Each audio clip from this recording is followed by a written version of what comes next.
जय गुरु जी संगत जी। आप सभी को मेरा बहुत बहुत प्यार भरा नमस्कार। और आज फिर से गुरु जी का एक प्यारा सा सत्संग लेकर आप सभी के बीच आ गया हूँ। संगत जी, गुरु जी की ओल्ड संगत जी का सत्संग है। फिर से आप सबके सामने में गुरु जी के एक प्यारा सा सत्संग लेकर आया हूँ। और यह सत्संग वाकई में बहुत ज़्यादा ही प्यारा है। संगत जी, गुरु जी की इतनी बड़ी महिमा इस सत्संग में है कि आप सब सुनेंगे कि आप सबको बहुत अच्छा लगेगा। तो संगत जी, ज़्यादा समय नहीं लूँगा, चलिए संगत जी सत्संग को शुरू करते हैं। जय गुरु जी। ओम नमः शिवाय। शिवजी सदा सहाय। ओम नमः शिवाय। गुरुजी सदा सहाय। जय गुरुजी। प्यारी संगत जी, शुक्राना गुरुजी।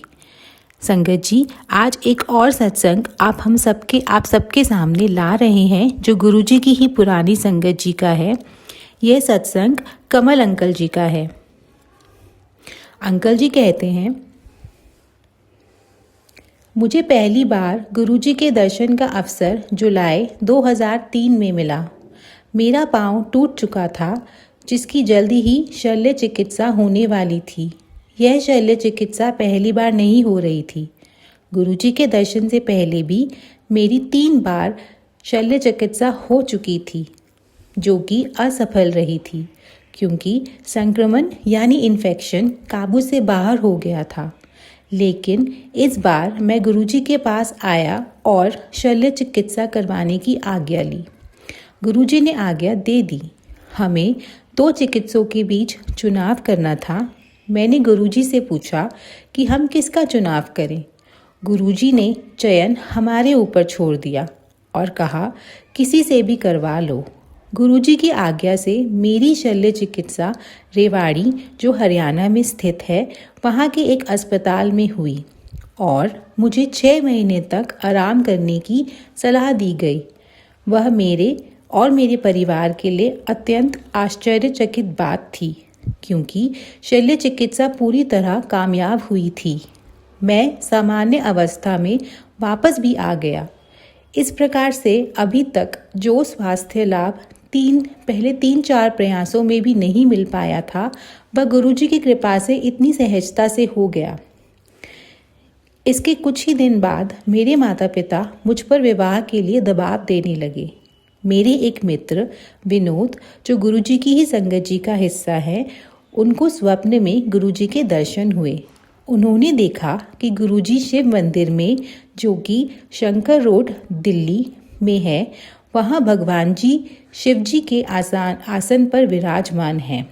हम दोनों एक ऊंचे स्थान पर बने गुरुजी के आसन के पास जा रहे हैं। जैसे ही हम वहाँ बैठते हैं तो विनोद जी को गुरुजी के चरण दबाने का मौका मिलता है। अचानक गुरुजी एक निमंत्रण पत्र निकालते हैं और विनोद जी को ये कहते हुए देते हैं कि यह कमल यानी मेरी शादी का कार्ड है।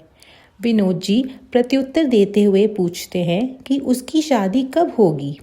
गुरुजी उसको जवाब देते हैं, जब सही समय आएगा वह स्वयं अपना विवाह तय कर लेगा। साथ ही गुरुजी ये भी भविष्यवाणी करते हैं, तथापि विनोद ने अपनी माता जी को खो दिया है, लेकिन उसे एक बहुत प्यार करने वाली और ध्यान रखने वाली सास मिलेगी। यह सब मंगलवार को घटित हुआ और अगले ही दिन विनोद जी ने पूरे स्वप्न का वर्णन मुझसे किया। जब गुरुजी को हम मंदिर गए मिलने के लिए, गुरुजी हमें देखकर मुस्कुराए, जो कि उनकी तरफ से दिया गया एक प्रमाण था। अगले ही दिन मेरा परिवार लड़की के परिवार से मिला। यह दोनों ही परिवारों की पहली मुलाकात थी। शनिवार के दिन मैं वापस संगत जी में गया और विवाह के लिए गुरुजी की आज्ञा और आशीर्वाद लिया और सभी विवाह संबंधित कार्य शीघ्रता से आरंभ कर दिए। रविवार को मेरी सगाई और 1 सप्ताह से भी पहले गुरुवार को मेरा विवाह संपन्न हो गया। जब मैं शुक्रवार को मंदिर पहुंचा और मैंने गुरुजी को विवाह के बारे में बताया, उन्होंने बहुत अच्छे कहा। गुरुजी के ये पवित्र वचन अविस्मरणीय हैं और सदैव हमें इस बात से आश्वस्त करते हैं कि उनकी कृपा सदैव हमारे साथ है। जब मेरी पत्नी पहली बार मेरे साथ गुरुजी के मंदिर गई, गुरुजी ने उसे जा ऐश कर कहकर आशीर्वाद दिया। अगर मेरे विवाह में कोई भी प्रामाणिकता है तो कोई भी अनुमान लगा सकता है कि गुरुजी के स्वप्न सिर्फ स्वप्न नहीं होते, वह गुरुजी के साक्षात दर्शन के ही समान है। गुरुजी का एक सपना जो हकीकत बन गया, मेरा विवाह एक ऐसा ही प्रकरण है। गुरुजी के महासमाधि लेने के बाद तथा दिवाली के एक सप्ताह पहले नवंबर 2007 में मुझे गुरुजी के दर्शन हुए। मैंने एक बड़ा मैदान देखा जो कि बड़े मंदिर की माप से 10 गुना बड़ा था, जिसमें एक ही कमरा था जहां गुरुजी अपनी गद्दी पर बैठे हुए थे। गुरुजी किसी बड़े समारोह की तैयारी के लिए लोगों को निर्देश दे रहे थे। वह हजारों जवान सेवादारों को संगत जी को नियंत्रित करने वह संभालने के लिए आदेश दे रहे थे और ये भी बता रहे थे कि संगत जी लाखों में आऊंगी। सेवादार को आपस में संपर्क करने के लिए वॉकी टॉकी दिए गए। उसके बाद गुरुजी ने मुझे और एक और भक्त मनोज जी को कमरे में अंदर बुलाया और अन्य संगत जी को बाहर जाने के निर्देश दिए। वह हमें कह रहे थे कि संगत जी को बिना उनके निर्देश के आने नहीं दिया जाए। मैं कमरे के भीतर था और मनोज जी बाहर तैनात थे। संगत जी गुरुजी की आज्ञा अनुसार आ जा रहे थे। जब गुरुजी ने मुझसे लंगर खाने के लिए कहा तो मनोज जी को भीतर बुला लिया। थोड़े समय में जब संगत जी की भीड़ बढ़ने लगी, गुरुजी स्वयं संगत जी को दर्शन देने के लिए बाहर आ गए। उन्होंने पैंट और टी-शर्ट पहनी हुई थी। यह सिर्फ एक संकेत मात्र है कि गुरुजी सदैव अपनी संगत जी के साथ हैं, चाहे वह भौतिक रूप में न हो।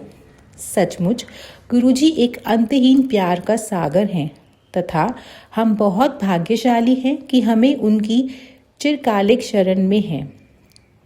गुरुजी से यही प्रार्थना है कि हम सभी पर अपनी कृपा सदा बनाए रखें।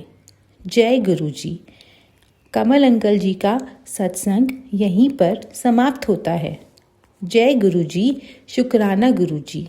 अनंतम अनंतम अनंतम शुक्राना गुरुजी। तो संगत जी, आप सभी को ये प्यारा सा गुरुजी का सत्संग कैसा लगा, कमेंट में ज़रूर बताएं कि आप सभी को ये सत्संग कैसा लगा।